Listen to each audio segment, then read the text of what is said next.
My name is Kyungju Son. I was born in Pyongyang, the capital of North Korea. I came to South Korea in 2009. I am 18 years old and I am currently in my second year of high school.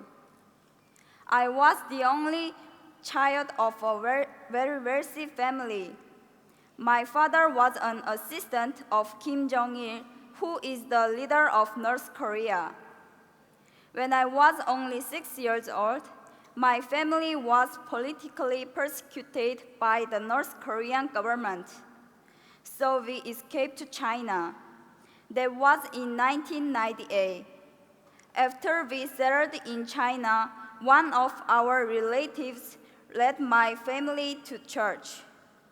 There my parents came to know the amazing grace and love of God. Then only a few months later, my mother, who was pregnant with her second child, passed away from leukemia. Yet in the midst of this family tragedy, my father started a Bible study with missionaries from South Korea and America. It was his strong desire to become a missionary to North Korea. But suddenly in 2001, he was reported and arrested by the Chinese police and was sent back to North Korea, where he was sentenced to prison. He was forced to leave me behind, but the 3 years he served in prison only made my father's faith stronger. He cried out to God more desperately rather than to complain or blame him. When he was released from prison, he returned to China. We were reunited briefly.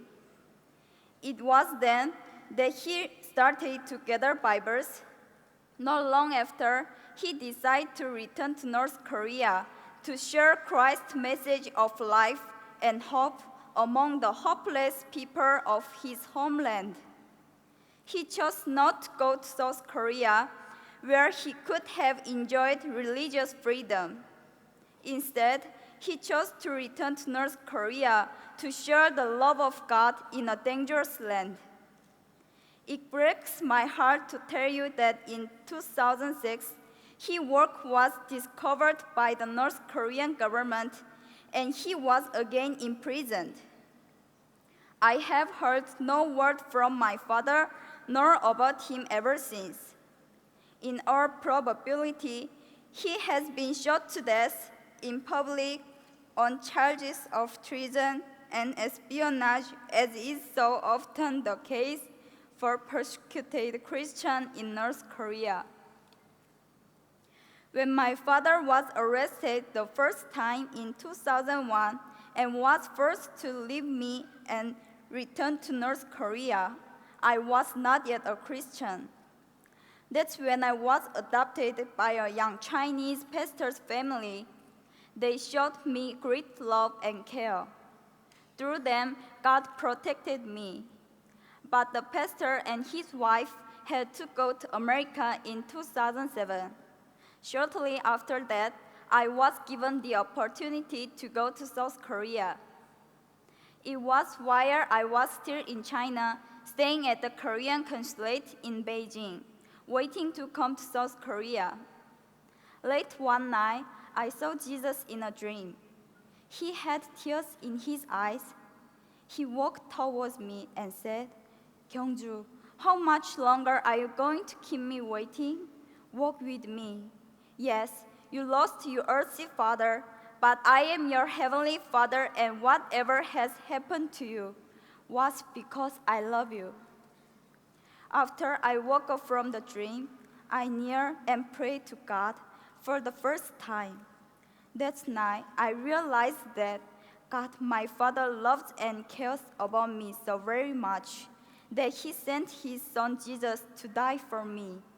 I prayed, "God, here I am. I just lay down everything and give you my heart, my soul, my mind, and my strength. Please use me as you will." Now, God has placed deep in my heart a great love for North Korea. just as my Father was used there for God's kingdom. I now desire to be obedient to God.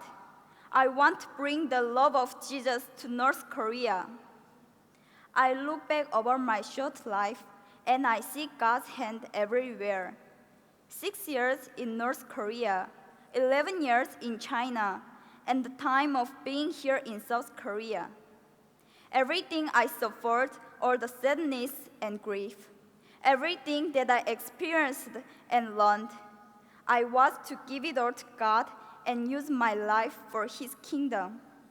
I hope to honor my Father and to bring glory to my Heavenly Father by serving God with my whole heart.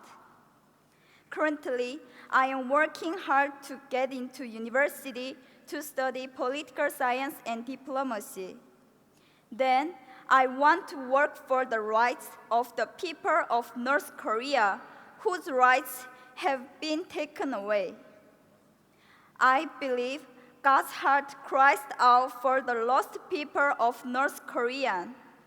I humbly ask you, my brothers and sisters here in this place, to have the same heart of God.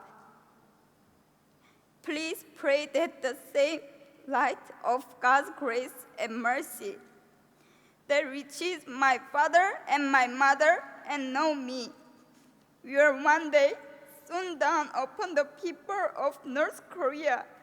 My people, thank you.